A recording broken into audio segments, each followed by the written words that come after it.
Isang magandang gabi po dyan sa inyong lahat dyan sa Pilipinas. Gusto ko pong magpasalamat sa lahat po ng nakiramay at tumulong sa pamilya ko. Gusto ko lang pong i-share sa inyo. 5 po kami magkakapatid. Si Ate Nini po yung panganay.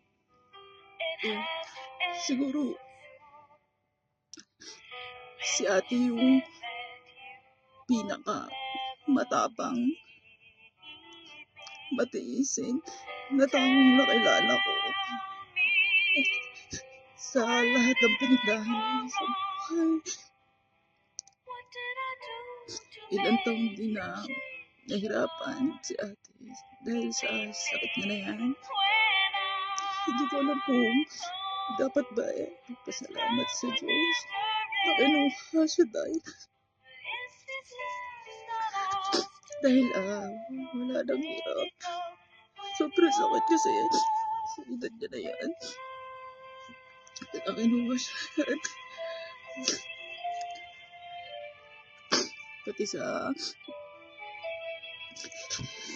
Pati sa buong pamilya namin. Sobrang sakit nito sa akin. Hindi ko matanggap ka. Nawala na, pero siguro ko rin talaga yung buhay. Ate, gusto ko lang sabihin sa'yo na maraming salamat. Kasi isa ka sa maging nanay ng mga anak ko. Lalo na sa kambal ko. Salamat sa'yo. Huwag ka mag-alala. Yung mga anak mo. Manutulungan kami lahat para malagaan sila.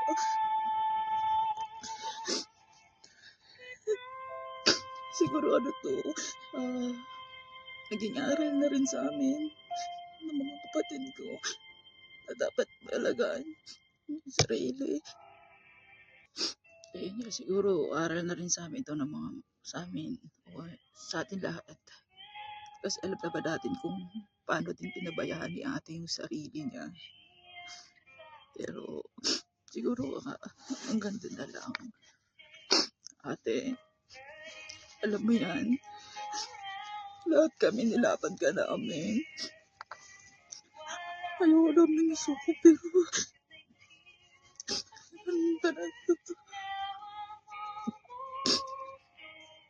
mahal kita. Kami ng mga kapatid mo. Siguro gabayan mo na lang. Gabayan mo rin yung mga anak mo. Sobrang bata pa nila para mawalit ang nanay. Alam ko kung gaano mo sila kamahal. Kaya sa paglaki nila, ikwento ko yung lahat sa kanila. Kung paano mo sila lagaan. Kung paano mo sila mahalin. Sobrang hirap sa akin. Nandito ko sa nanay ko. Na sana dito sa ulisan ko. Hindi pa namin tatapinit ko. Gabi ko din naadasal. Naadasal ko kayo na sa hata. Ayos ko pa nangingan ko. Iwapit mo na lang ako. Iwapit ka pa pala. Nagkawag ka pala. Kasi alam ko nandito nga para bantayan din ako. Mahal kita. Pasensya ka na. Kung may mga nagawa rin ako ulit. Kapag ako kulang sa'yo.